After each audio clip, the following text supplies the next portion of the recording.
Welcome to The Therapy Spot, the podcast where real conversations meet real impact. Hosted by Scott and Shazara Melody, two therapists bringing heartfelt, relatable, and therapeutic discussions that touch our lives and uplift our community. We're proud to be sponsored by an incredible network of organizations that share our mission to empower and inspire. Mr. Sophisticated, a business entrepreneur. Raymond from Fifth Avenue, the host of the Breakfast Blues Show, Carlson Gracie Warriors, a renowned MMA school in Brent, and VIP, Violence Intervention Project, transforming lives and building safer communities in Hammersmith. Together with our sponsors, we're creating a space where every conversation sparks change, every voice is heard, and every episode inspires growth. Lock in as we feel, heal, and grow together. The Therapy Spot, healing our community one episode at a time. Welcome to the Therapy Spot. This is episode 5, maybe? No, 6. 7. My God. We're in August now. In August is 8. This is episode 8. No way. I ain't been here 8 times. You've been here 8 times. Oh my goodness. Yeah. So everyone, welcome to the Therapy Spot. Glad that you could rejoin us. We are here today. For those of you that don't know, my name's Scotty. I'm a counsellor, psychotherapist, and I've worked in the helping profession for about 20 years in different sectors, schools, etc., etc. And I'm one of the hosts here. And today we've got some esteemed guests, and this conversation today is going to be about trauma, but we're going to be looking at the education system in terms of how does trauma impact our young people in the education system, and not just the young people, but also the parents. So without further ado, I'd like to introduce some of our guests, and they're going to tell you a little bit about what they do and their experience. And then we've got a question to kick off. So to my right-hand side, I've got this lovely young lady. Tell us who you are and a little bit about. I'm looking at this camera, are we? You can look at any camera that you want to. My name is Debra Robinson. I taught for 23 years in the secondary school system. I'm a teacher of English. I was also an assistant head for a good number of years. My last school was in Hackney. I thoroughly enjoyed teaching. I thoroughly enjoyed empowering young people. And now I work for the local authority. I am a system leader consultant, and my work focuses on EDI. But within that, I centre race equity. So I deliver lots of training. I run various groups, sit on various boards, and I'm part of the leadership team in the local authority for education. And we make lots of decisions that ultimately impact our young people. And I think I'll leave it there, really. Yeah. I know your resume is quite... Yeah, resume is quite outstanding. Oh my goodness. Yeah, Debbie's got a lot of experience. Incredible. And I'm really blessed that we could have her here today to share that wisdom. Sure. She's glowing. Look, you're glowing, man. And then we got this young man to my right. Tell us a little bit about who you are, what you do, and yeah. So I'm Davis Williams. Who do I look at? I'm like, you asked me. You can look at any one of us. It doesn't matter. It's a conversation. Yeah. So I'm Davis Williams. I'm an author of a few books. And I'm a consultant, and I've got my own charity called Manhood Academy Global, where we help young boys and their transition from boyhood to manhood, technically called rites of passage. So I'm a rites of passage specialist. Okay. And in terms of education, I mean, the stuff that you do is amazing. I've seen your stuff online. I know you professionally. I know you personally. I've done some work with you. And I know you've got lots of young people that you've shared information with, knowledge, wisdom, and part of that is around education as well. Tell us a little bit about your education kind of understanding. Yeah, I've had the privilege to not be a teacher. Officially, I find it really, but I go into many schools across the years and deliver like structured programs that complements the curriculum. So in regards to education, you could classify me as an educator, Mm-hmm. but not a Yeah. school teacher teaching the school curriculum. Mm-hmm. We are our charity. We've got our own curriculum that we administer, and schools see the value in that. So when we do enter the schools, again, we sell our curriculum to the schools, and again, we have a partnership where we uplift the students, making them better students. So hopefully they can get better grades whilst being sane during the process. Brilliant, thank you. As you was talking, it just reminded me of how I started. And I started in a primary school, and this was about 20 years ago.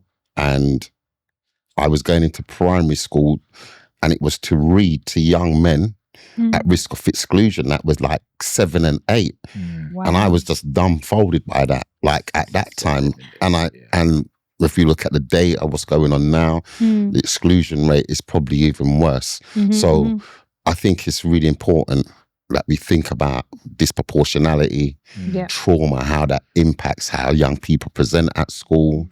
And not just that, parental trauma in the education system, how that impacts them advocating for their young people. But without that, Shaz, tell us a little bit about yourself, and you got a question for us, haven't you? Yeah, so I'm co-host Shaz, and most people obviously know me as a therapist as well, being on the podcast. But I also work in a secondary school and have done for over 10 years as a head of year. So currently, September, I'll be going as a head of year 11. And I also teach ELSA, which is emotional support. And that could be things like emotional regulation, social skills, anger management, anxiety for students that may be struggling in different areas in regards to their emotions. I do workshops and stuff. I do consulting. So that could be writing mentoring programs for different organisations like yourself that are going into schools. I will help write the programs of stuff that they deliver. So yeah, a lot of experience working with young people and teenagers, which I love. Not easy, but when you feel called to work with young people, it is a blessing. So I do enjoy it, even though it is tricky at times.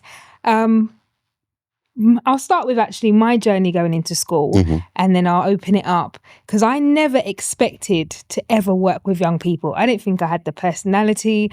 I know you've got to have a lot of banter working with young people, and I'm such a serious person that I just didn't feel like I fit with it. So how I got into it was I did my counselling training at university. I did a placement in a rehab, and I was working there as a drug and alcohol therapist. And I thought, gosh, this is just too intense for me at 21, helping people, doing group therapy and working with people that have gone through these serious addictions. And I just thought, you know what, let me pause this and come back to it later on. And then I saw a job come up as a behaviour mentor.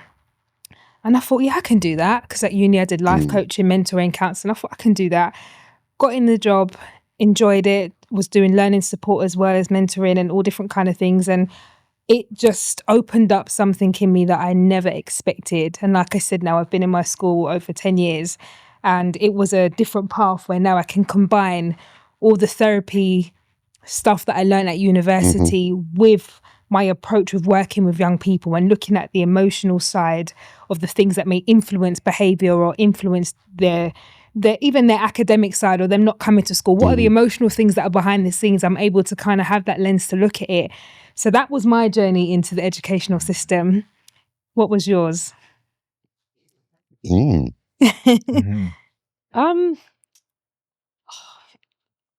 I really liked my education experience.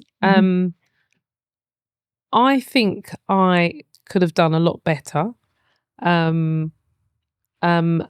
I never saw myself like yourself working with young people, but I always knew I wanted to impact people's lives, and whatever I was going to do was going to impact people's lives for the better. I actually wanted to be an educational psychologist, and you had to do your PGCE after your first degree. So I did my PGCE, and you had to then teach for a number of years. And as you can hear, 23 years later, I was still in school. Yeah. So I actually never became a ed psych because I loved teaching. Wow. If we've got time, I'll read something that an ex-student sent to me on LinkedIn. Oh, absolutely.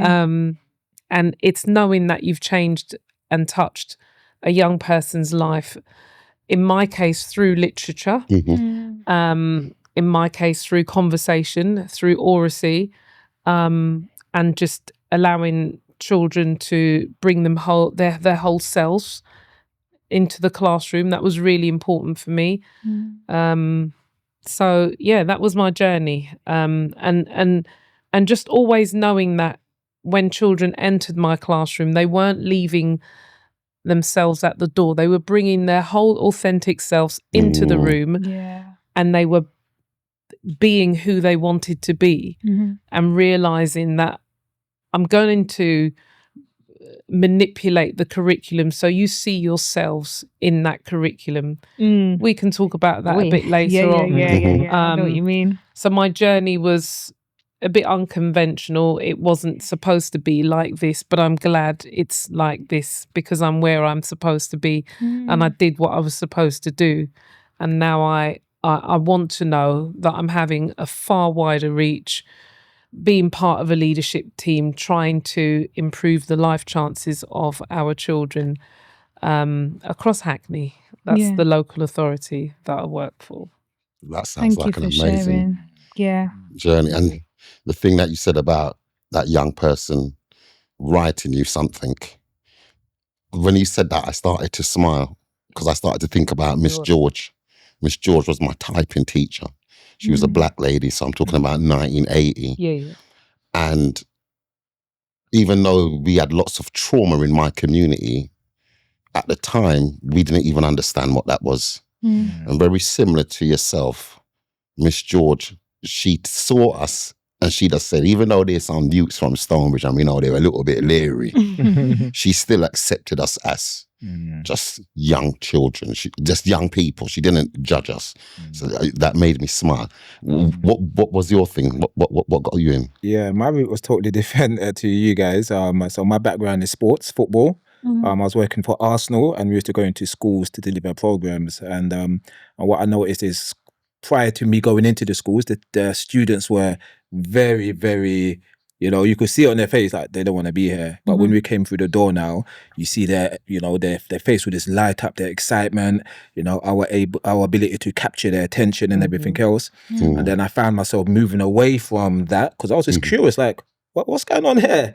So, you stop doing the coaching and you become more of a mentor. And then before you know it, you start having conversations with them and then you're creating action plans.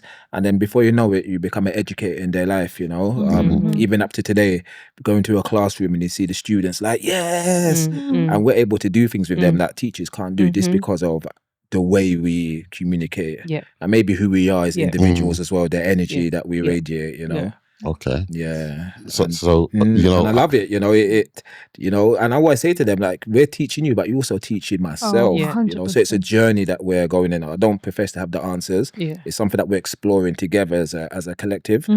Yeah. Okay. And I mentioned that word trauma earlier. Yeah. And I just wanted to kind of ask you guys, what does trauma look like for children in schools now in terms of their presentation, their behaviour, I think culture? I think you have to go back, take one step further, one step back, go one step back and think about what trauma is. And if we're talking about racial trauma, and it's continually being exposed over and over again psychologically to events that have almost become the norm. To hear racial slurs directly or indirectly, to feel the microaggressions directly or indirectly, covertly, overtly, over and over again, we are navigating the world, especially this climate. We are navigating some horrendous terrains, which I actually didn't feel like I was navigating in the 70s and the 80s. Okay. But our children are so exposed to some vicious physical, mental racism, and on a wider level, on a wider society, that's what's feeding into schools.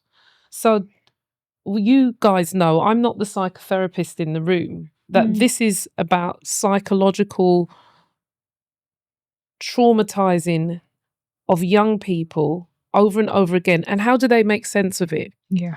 They go into schools to try and make sense of it. Yeah. But you can't in schools because you are Timetabling. you're in a timetable, Need to your fit lesson in. is here and your homework is there and the book is here and the tie is straight.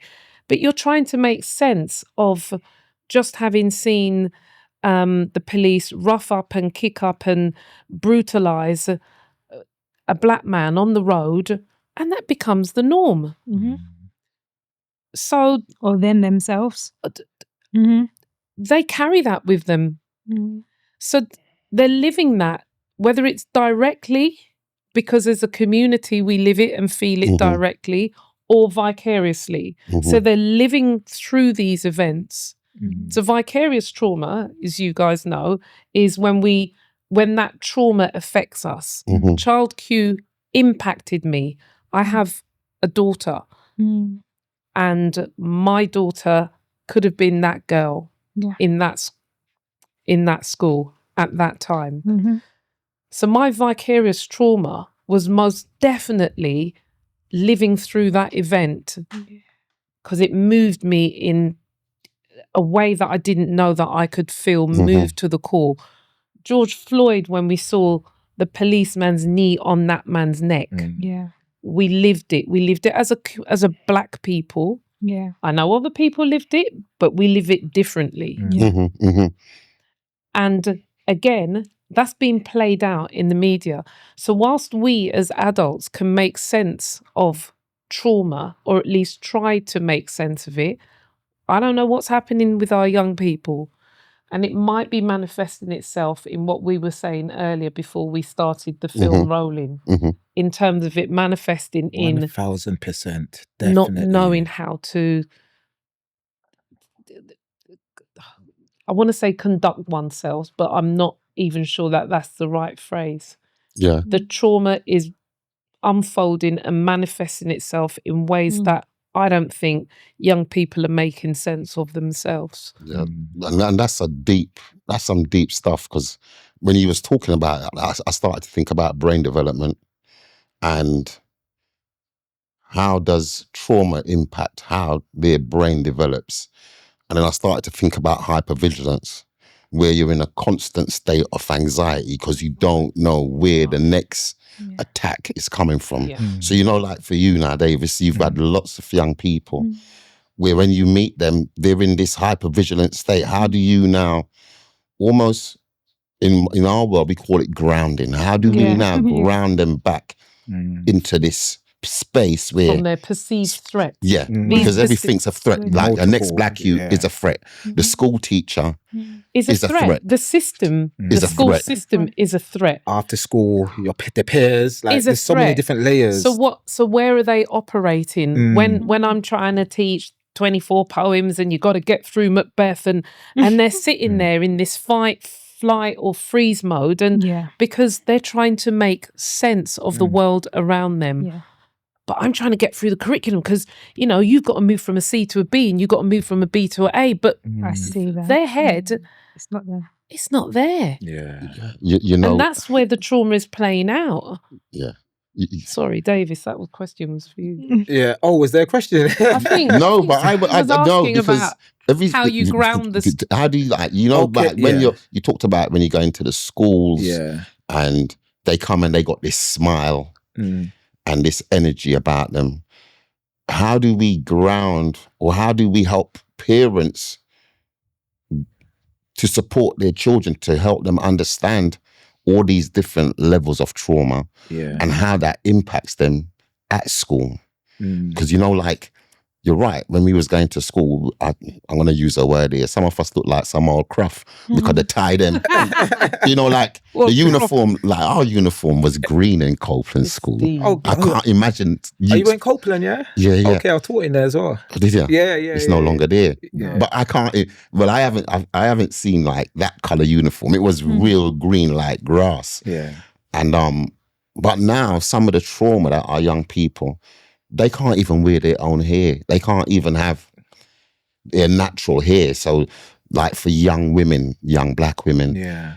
they might be expressive their hairs in a different way, and then they go into this school environment, and because of the teacher's perception, Yeah. and what I find really not weird, what I struggle with now is the teaching route. Because you've got lots of teachers now that go to university, do their A-levels, go uni, do their teaching qualification, and then they come to schools in London. And London is a unique place because I was speaking to this man on Sunday, and he lived in Exeter. And we have this perception as Londoners that the UK is all like London. Yeah. And when you go out, It's not. it's completely different. Different world. So when you get teachers now that come from those You get a environments lot. and they land Yeah. in Hackney, Yeah. they land in South East London, they land in Tottenham. And they only know you from TV. Yeah, literally. Top boy, you know what I'm saying? Yeah. So trauma, like we talked about, trauma manifests itself. But when I think about trauma is a deep psychological wound Yeah. that affects your very being. So how do you ground those young people? And also, and we are talking about trauma, definitely. And also it's about some people's their lack of connection to the trauma that people are going through. It's like no empathy. I think that also adds to it. Yeah. If I'm going through an episode or situation, and you're not acknowledging my story, that is also like, I'm never saying anything ever again. You know what I mean? So that trauma gets bottled up. But like we at our academy, we really fight with schools to get as much time with the young people as possible. So we don't do like 6 weeks or 8 weeks. We go for like 12 weeks. And out of that 12 weeks, 4 weeks, I'm getting to know you. That's it. No agenda. We're building that rapport because I can't ground you if I don't know you. Like, who am I to ground you? So we have to develop that relationship first. You know, we have to build that credibility. Share our story, and once we've done that, then we can do the work. So the first thing for us is having that time with the students out of their timetable, so they can focus on themselves and not so much focus on what's going on, because it's kind of a tug of war. A lot of the things that the young people say to us is like they're being given stuff that they haven't really asked for. That's right. They've not really asked for it. It's thrown at them, and sometimes they don't even agree with it. They can't connect with it. They can't challenge it. And that comes from this perception of who the school system thinks you are, who the school system thinks I am. And they're trying to mold you as well. And if you actually, like you've just said, you need to understand that child. You need to understand that child's lived experiences. Yeah. You need to understand how that child feels that sense or not of belonging within the school system. Because a child who doesn't feel safe, a child who doesn't feel supported, a child who doesn't feel that they can trust the school system will not have that connectedness to school, to teachers. Worse still, if there is no one in the school that looks like anyone sat on this sofa, that also becomes a problem. Because I'm not saying that I need to be the black teacher in front of the black child for that black child to attain. But you know what? They need to see me, and they need to see me in a senior leadership position. That part. That's what I was going to say as Right? well, in all aspects of the school, not just PE and behaviour. Do you know what I mean? Do you understand? In senior leadership. They as need well. to see me in that senior leadership position. So that becomes their norm, and their norm doesn't become, you're in this group because you need to regulate yourself. How about you teachers try and regulate yourself as well? Try and understand our children and try and understand that the child's identity is being shaped by the very system Yeah. that doesn't understand them. Okay. So that you're fitting that circle into a square. You're trying to mold a child within a system that actually hasn't even seen them. As an individual. And what as an individual? Why? Because the curriculum has been whitewashed. The policies are sometimes quite discriminatory in the way in which they've been written.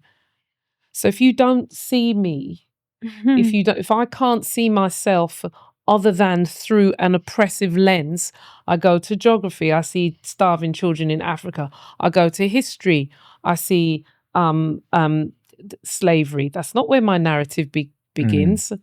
I go to English. Some schools are still delivering of mice and men and crooks is living with the animals in the farm, sleeping in the barn with hay and so all I'm seeing is me through all these years later. So all I'm seeing is me through an oppressive lens. Yeah. So if I don't see, if we don't normalize what it means to see Black leaders, people like yourselves going into schools, infusing and empowering children, actually they're just gonna back to trauma.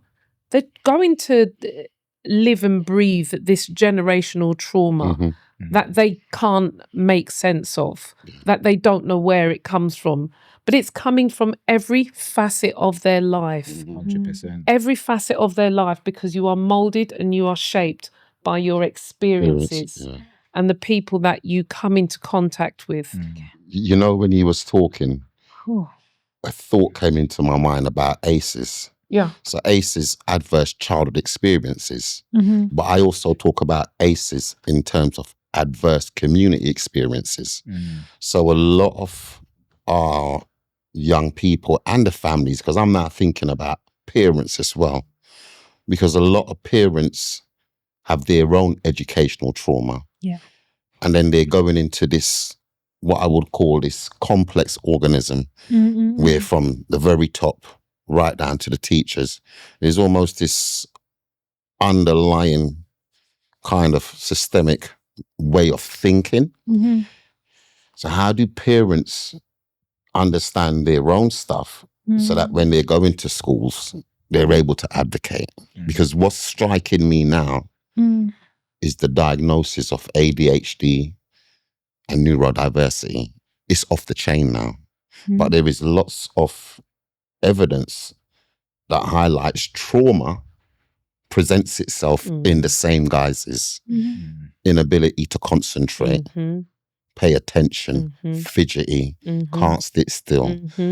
And then I start thinking about all of those adverse community experiences, the parents, and then the children going to school having this trauma. Now add the behaviour policy to that child who is fidgety, turning around, on the table. Behaviours are a child's way of communicating that there's some kind of unmet need there. So now we've got the teacher from the Shires. We've got little Scotty who's just all over the place. Miss, what time's the lesson finish? And he's tapping on the table. And we've got the behaviour policy. So I've got the behaviour policy as a teacher, and that's going to protect me. You've got 10 minutes. You've turned around. You're looking at the clock. You can't sit still. 1 minute. But miss, I'm just looking at the clock. And so it escalates. We've got some unmet needs here. We've got the behaviour policy that is going to impact you before it impacts little Lucas over there. Because it's so easy for me to send you outside, give you a detention for the same behaviours that little Lucas over there has been exhibiting. I'm going to see you differently because the way I'm seeing you through my lens is a behaviour. But Lucas is exhibiting the same behaviours. You know, different pathways for this little Lucas here. Little Lucas might get CAMS. Little Lucas might get other interventions that you are all too familiar with. It's making me reflect on a lot of the people that we've supported over the years, where trauma wasn't addressed, where neurodiversity wasn't addressed, where those behavioral issues now became the focal point. Yeah. So, so I'm from Jamaica. Parents, go school and learn your book. Right. So, there was that. Yeah.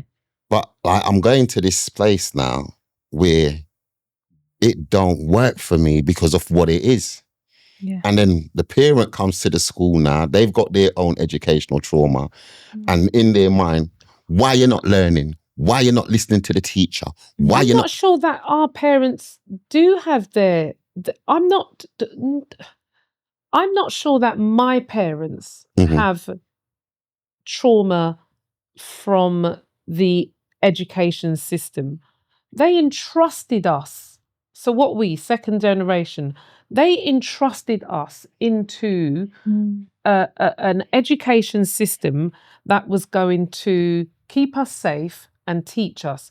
Because they had to go and find work to pay their partner because the banks weren't giving them loans to buy their houses.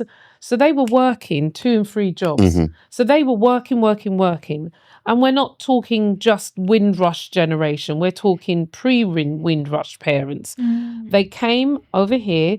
Lots were invited, but they came over here and they were working to tidy up this country post-war. All right? So their experience of school was, I'm trusting my little black child into the school system. Trauma would go read a book.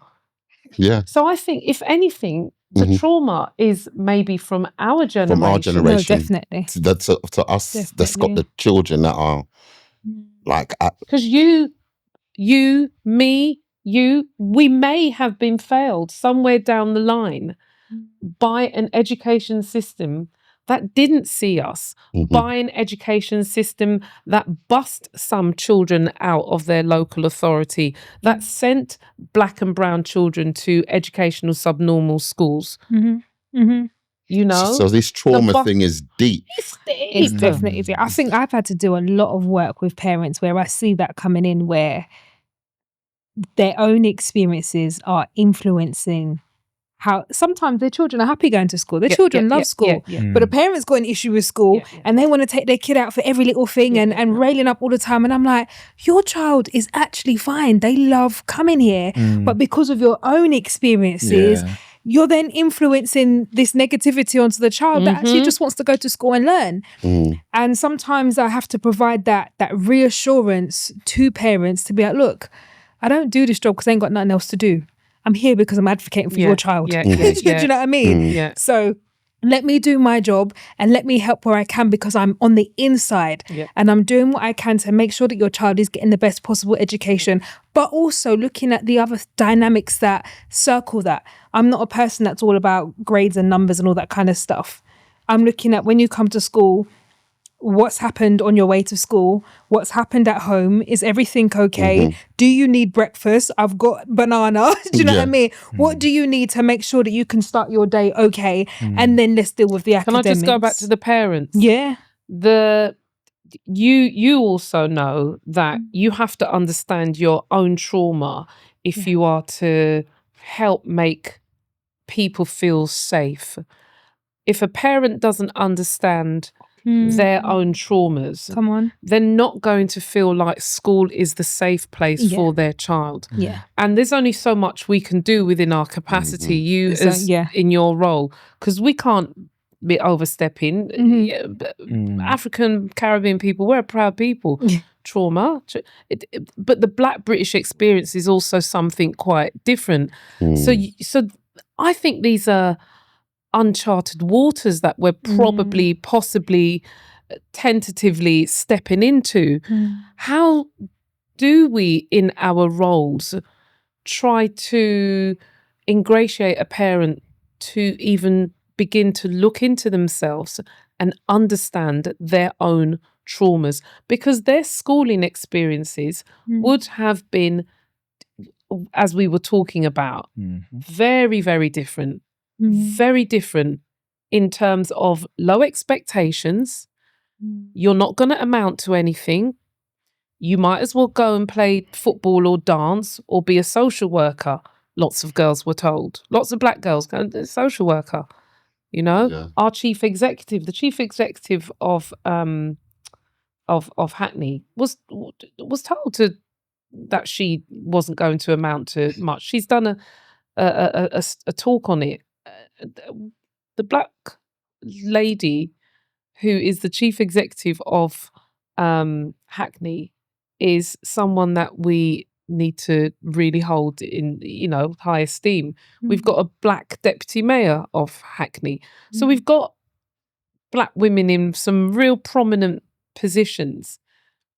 But when you hear their experiences, it's not been an easy road, as Roger Banton says. It's not It's an not easy road. It's not been an easy road. So there's something about maybe the 50-something-year-old experience in the school system. Maybe that's where it starts. Do you work with parents as well? We work with parents, and again, it's about helping them to adapt to an environment that can be perceived as hostile. Yeah. I've seen parents, young people, you can see the goosebumps. They know what's going to happen, and we try and give them the tools. Like when you're playing the computer game and you know that I need to beat this final boss. But for me to beat that final boss, I need this armor, I need 20 strength, I need speed. A lot of the young people and their parents, they don't have the right, they're not been given the right tools to. Yeah. I don't want to say certain teachers are the final boss because it sounds negative, but again, they are seen, a lot of them are seen as obstacles. Yeah. When you was talking, Debs, what came into my mind is I'm a traumatized parent and I've come to school. Even though you look like me, you sound different. Yeah. So therefore now, do you remind me of my trauma? Yeah. So even though we have that kin, do you actually, in my psyche, represent the school? Yeah. So now, not only am I fighting the school, I got to fight a next black person. And black on black. That's fighting harder than everyone else. I've got to fight harder now. You've got to disarm. That's a lot of the work that you got to do in the beginning when you're trying to, especially if you've got a child, say for example, that's getting into a lot of trouble and you've got to figure out what's going on behind the scenes. You've then got to build that relationship with the parent. You've got to disarm them. Do you know what I mean? Let them know, okay, look, we're on the same team. I am not the system that you need to fight against. Do you know what I mean? But you have to talk to, and that takes a kind of, that takes a bit of a double act. So Dubois talked about, what did he talk about? The double, oh my God, the double mask that Dubois talked about African Americans wearing, American and being African. I see it almost in the same vein. 100%. We are representative of the system, whether we like it or not. The very system that is actually not designed to support you and your child. The very system that is inadvertently telling you that your hair isn't good enough, and because your hair isn't good enough, then you feel less of a person. So there's us coming out. I come downstairs, assistant head teacher. Hi, how are you? Met with hostility. You're absolutely right. Because it reinforces. It's almost like, oh, they've sent you to defend the thing now. Yeah, not because you look like me. So their trauma now manifests in the house. In the house. We're not going to use Jay-Z's word. The house. Let me share a story. I remember one school that I worked at, and a student came in and he had a high top, but obviously it was blocking kids behind him. And then me, the young black teacher or LSA, whatever, was asked, oh, can our cameras here? So he was put in isolation. My gosh. Until his hair was done. And I was like, I'm not doing that. And he came to me and he's like, Miss, please, can you just camera my hair? I just want to go back to class. And I had to go to HR and I said, what do I do with this? Because this feels incredibly uncomfortable that I'm penalising a child or having to change a child's hairstyle because of the direction that it grows. He can't help that his hair don't flop to the side. His hair's going to grow up. Do you know what I mean? It was neat and tidy. It wasn't outrageous or anything. It was just a high top. And I was asked to camera his hair, and there was a whole hoo-ha about it. And it was just like, why are we doing this in this day and age? Mm. Do you know what I mean? Like, Yeah. your hair is not good enough. Yeah. You're going to be isolated Yeah. because of your hairstyle. And it wasn't like it was dyed bright pink. It was just the direction that his hair grew was not acceptable for you to learn There you go. with the other kids and be in a There you classroom. go. Yeah. And that is what we were dealing with. There you go. And, You and I know- think that's where a lot of the trauma comes from as well, from young course. people, you know, in regards to their teachers' inability to adapt. Yeah. We adapt very well, you know. We Yeah. have to get to know you first, and then we mold our style to accommodate you. Yeah. And if it's a group setting, then we work it out. But a lot of professionals, they're very rigid. Listen to me, otherwise you're going to get sanctioned. Literally. That's bullying, you know. Yeah. like, Yeah, that's not a 100%. kind of leadership that a lot of young people who may have challenges with fathers at home. Do you know what I mean? And them not being there, statistics. You guys are the stats. You can look at that. Yeah. But this from my experience, a lot of the young black boys in particular, they've got issues with that male figure. Yeah. And yeah, it causes different types of havoc within that setting as well. You know, in terms of people bullying you, getting you to do things that you don't want to do. We're asking them to come into you said that you encourage students to come into their classroom being their authentic self. Sometimes they can't be authentic They can't. in that space. They can't. You know, they've got to leave half of themselves outside Of course. because that half offends you as Of the course. professional. Of course. That is a crazy, you know, dilemma to be in. Or that hypothetical black boy is seen as a threat. So he smalls up himself as That opposed part. to rises up in his Exactly, chair. yeah. He shrinks himself. I've heard black boys say to me, "Miss, every time we have a new teacher, I have to almost try and become someone else to prove that I'm not that person or that kind of child." And what you've just described there is obviously an example of structural racism, is obviously an example where policies and systems of whiteness is seen as the norm. Yeah. And if we don't fall into these systems that are centered in whiteness, then actually we are otherized and we sit outside the system because we are not adhering to a hair and uniform policy that doesn't cater for us. And this is where we talk about cultural competency, and this is where we talk about looking at policies to ensure that they are written by people who look like us, and they are not written through a monocultural lens that doesn't take into consideration the school community, because the school community isn't a monoculture. In the 32 London boroughs, we have a racially diverse population. So if we've got a racially diverse senior leadership team, a racially diverse governing body, actually, we're not going to sign off that policy because it's discriminatory in the way in which it's been written. So this trauma that resonates throughout the education system. Comes from structural racism. How do we, because when I was thinking about this show, I was thinking, what do I want people to leave with? What gems do I want to leave people with? How do you understand your own trauma so that you can better support? So one of the things I was thinking about is self-awareness. Like parents now, how do we empower them to get some self-awareness? Actually, how you're presenting, how you're advocating for your child is not the right way to achieve the goals that you want to achieve. How do we almost get them to come out? Because parents, when they're working or dealing with the school, unfortunately, I talked about hypervigilance. A lot of parents, when they get the letter from the school, you're being suspended again. Because I was thinking, boy, my mother, she got a whole heap of letters, you know. And when she used to come to the school, it was challenging. And them days, it was different. Because now, you can't even talk to your child hard in school because they're going to call social care because there's the risk. Back in the day, you know, it was different. Pitney used to get clipped around their ear and things. So how do we support the parents with a little bit of information? But most importantly, how do we get the parents to understand that maybe because of the trauma is that academic achievement the riding goal? Do I want to actually just give my child an opportunity to feel safe so that they can communicate with me when they come home? They can share their experiences. Because as you said, a lot of these young people, there's no safe space for them to talk about all of these traumas. No parent sends their child to school irrespective of what they have got going on, because we know lots of parents have got some really, really challenging narratives that they're dealing with, whether it's financial, whether it's housing, so personal relationships and so forth. So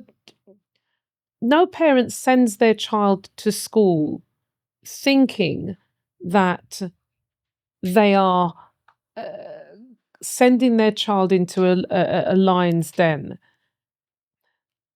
They want their child to be safe, irrespective of what they're going through.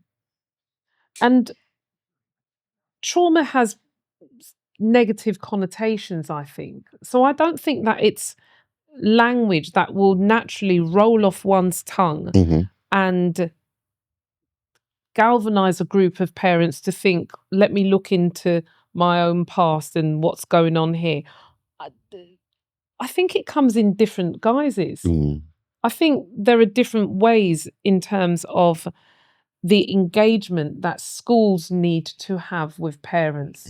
Because if a school is reaching out and engaging parents, not when something has gone wrong, but from the very outset, I'm going to engage you.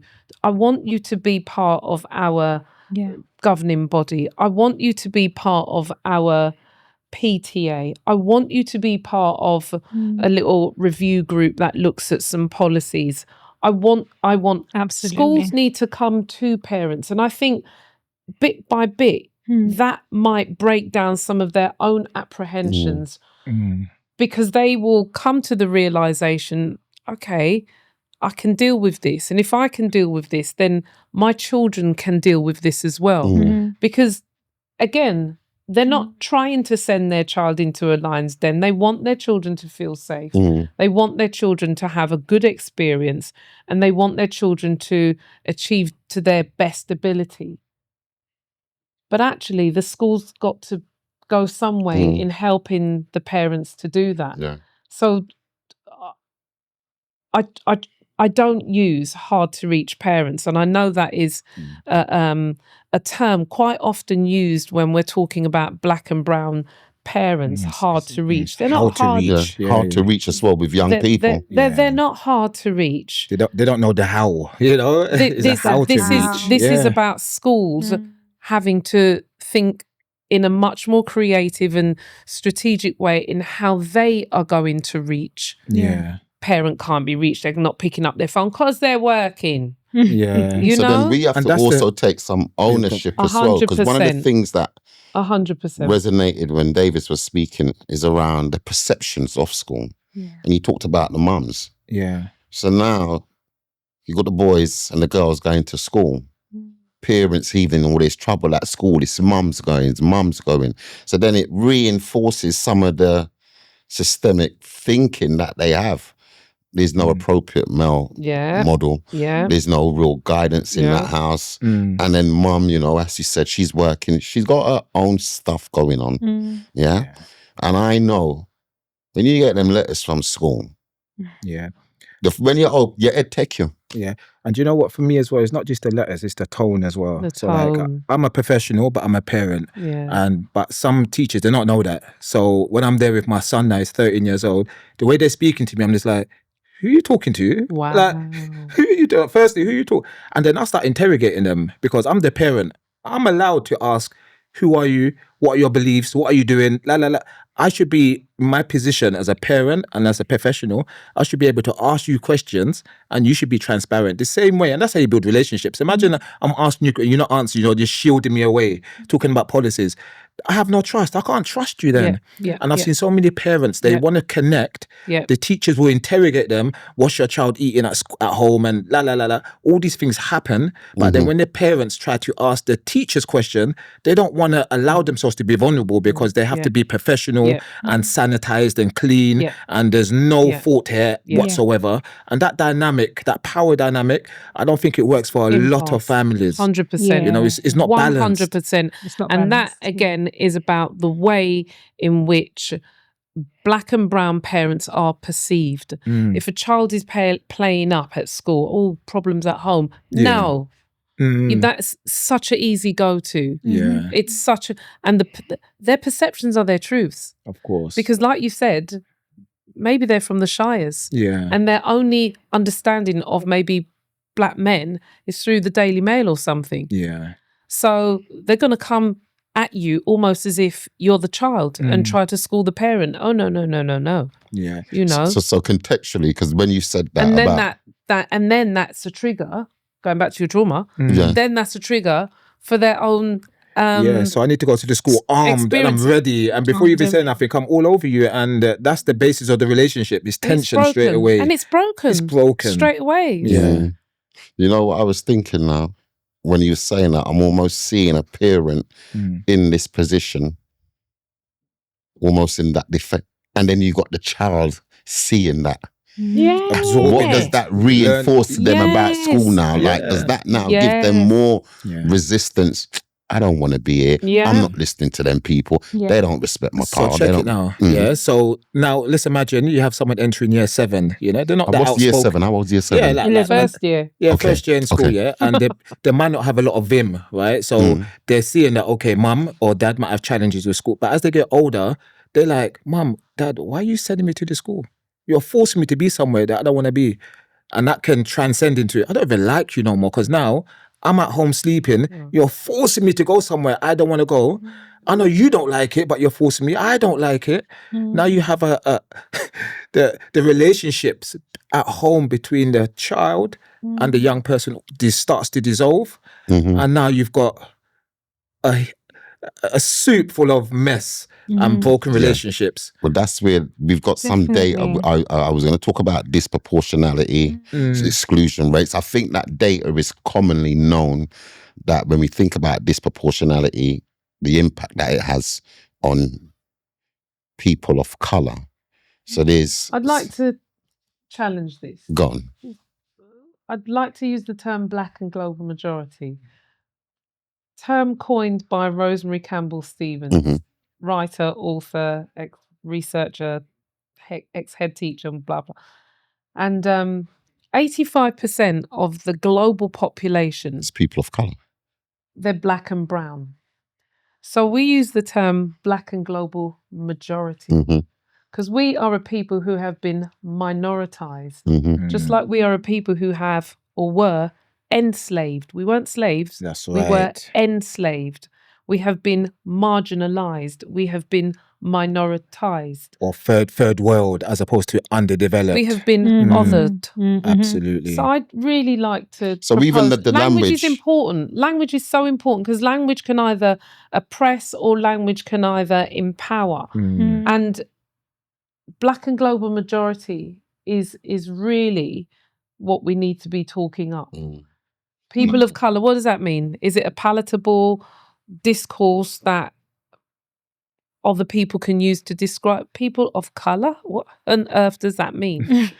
We are a black I am global. I am not coloured. We're coloured. And you see, I'm glad you checked it. And when coloured, so that means we're centering white as the norm then. Yeah. Because we're what? Then we're coloured.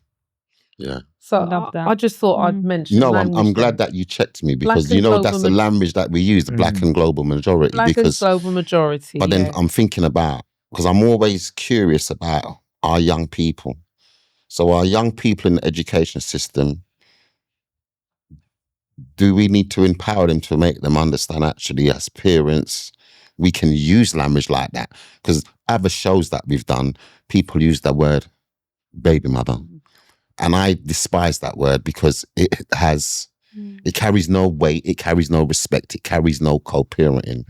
when you use that word, the mother of my child. So that mindset, because it is shifting minds. 100%. Actually, you're not a minority in the Correct. school. Yeah. You are part of the global majority. And actually, this school Correct. should, so is that language that parents should now be using when they go to schools? Actually, is the school Absolutely. meeting the needs of the global majority? And it's part of being trauma informed, and that is something that schools, you might be Need able to to do. speak to that, Shaz.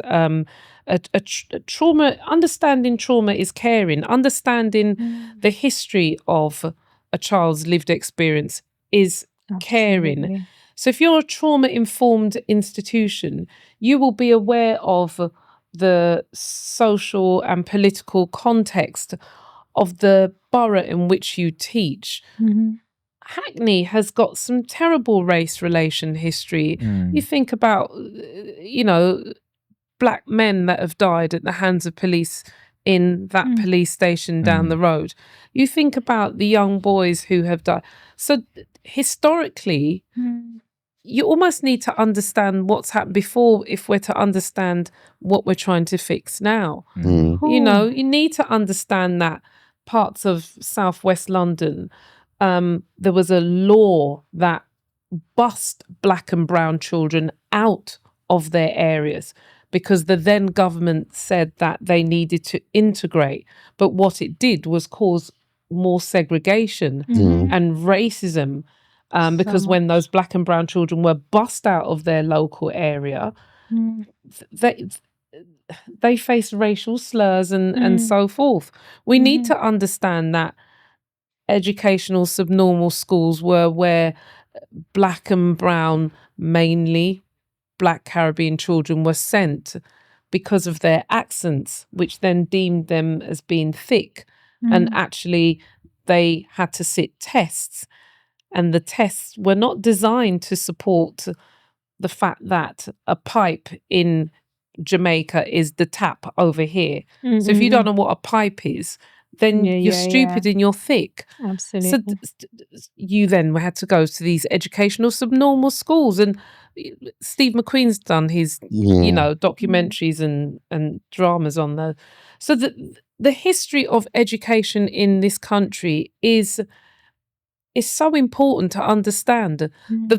Then you had the Swan reports. We've had so many reports that have made loads of recommendations that have been made today in research papers of recent. The Children's Commissioner, who talks about black children being over-policed in our areas. So it just feels cyclical. It just feels like we're going round and round in circles. That's the frustration. I delivered for some many. training and some colleagues talked about the educational subnormal schools of the 70s and the 80s have now become the PRUs. Because as your data suggests, black children are 4 times more likely to be excluded and to end up in a PRU. And we know what ending up in a PRU is. It's akin to that prison to pipeline. It is. Or I've not said it right. No, it is. It's not a protective factor. Like when we think about the pupil referral units, they're not protective factors. No. They're not like schools where there is some protection. PRUs, they've So got a really again, dark imagine history. Imagine the trauma of a child in a pupil referral unit, for not using acronym. Imagine the trauma of a child in a pupil referral unit. And we know that the majority of children in pupil referral units are children who have SEND and children who have unmet needs. Yeah. They are Black Caribbean boys, quite, starkly. And they underperform because they don't come out with lots of GCSEs, grade 5 and above. I don't even know if they do a full set of GCSEs. No, most of the time they And the don't. PRUs. So imagine that trauma, that you've got your mainstream school trauma, you've got your collective community trauma, external things you're dealing with, internal things, societal impacts, larger societal attitudes about race. All of these narratives are feeding into what the children are seeing, and that is shaping them, and that is what they are carrying They're carrying weight that I really didn't Yeah, experience. we didn't have to carry that weight in the Nah. 80s. And I think, School was a playground for me. yeah, and when you see our young people now leaving school, so they're on half summer break now.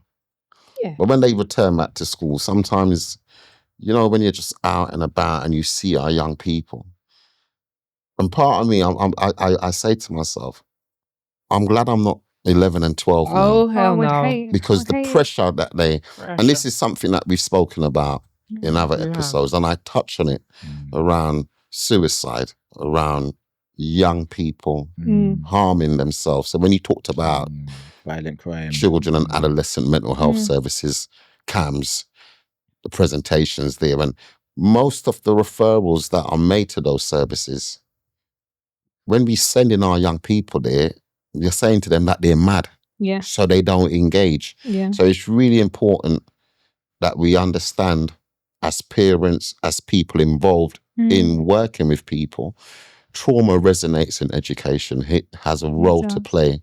And I think being trauma informed as a practitioner, as a parent, because we can take ownership. How can I be trauma informed to understand what's going on for my child in this educational environment, so that we can advocate for them much better? And I think knowledge is wisdom. And you've come and you've shared lots of gems around. And we didn't even get to talk about disproportionality and what that means, but it means in a nutshell, exclusion, the word that you used earlier regarding that young lady around being deemed as an adult. Disproportionality is, as you know, is essentially the fact that you have got a small percentage of Black Caribbean students, because the disproportionality is mainly around Black Caribbean students, of which in Hackney anyway, there's a small percentage. But yet that small percentage of Black Caribbean children are being excluded permanently or suspended over and over and over again. And that is disproportionate to the amount of Black Caribbean children in the education system. There are papers on this. Yeah. This is not even just attributed to one borough. This is nationally that Black Caribbean children are being disproportionately excluded. Yeah. If you've got 100 Black children who are being excluded 4 and 5 and 6 times over, then there's something wrong. There's something wrong with the system. If you've got 100 white boys and they're not being excluded at the proportion at which they make up, then actually there's something wrong with the system. If you only see our children through a behaviour lens, through a naughty lens, then actually you don't see our child at all. And like you mentioned earlier, sometimes that lack of empathy, as we close, that lack of empathy sometimes of an adultification, that our children are not seen as children who are learning things for the first time. They are, do you know what I mean? Then they're just treated as if they should know things, they should do this, they should do that. And they're learning how to do things. But this is a topic we could talk about. Adultification, morning, let's get them there. Morning till night. We have run out of time, that we unfortunately. do the educational show, we're going to invite you back. We're going to invite you back. We're going to talk about these nuances. Because one of the things that I always like to kind of end or leave the show with is, yes, there's a wealth of problems.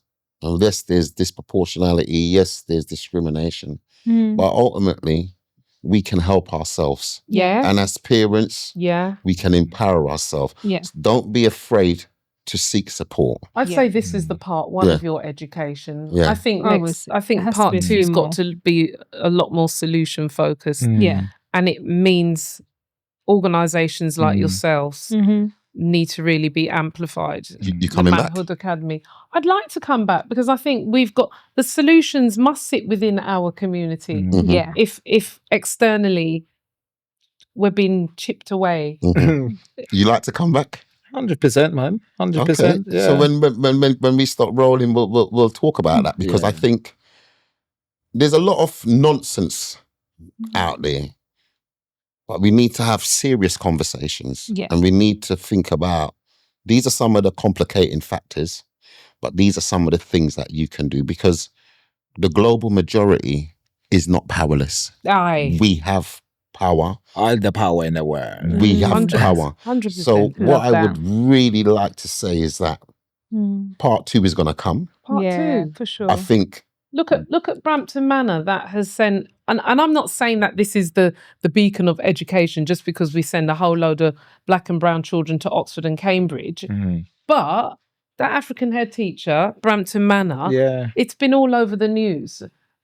is that the That one where they- they've got the most students that's gone Yeah. to, Okay. and then it was a Newham, young yeah. black boy that got the highest From Ipswich. A-level Yeah. grade, Yeah. whatever. Yeah. Smashing So it. there are stories that we can celebrate as Yeah. well. Yeah. You Right. know? And that's what we're going to think about in the next episode. Solution focused Solution. celebration. So what I will say to anyone watching, Debra's details are going to be on the information. She is a wealth of fountain of knowledge around education, around EDI.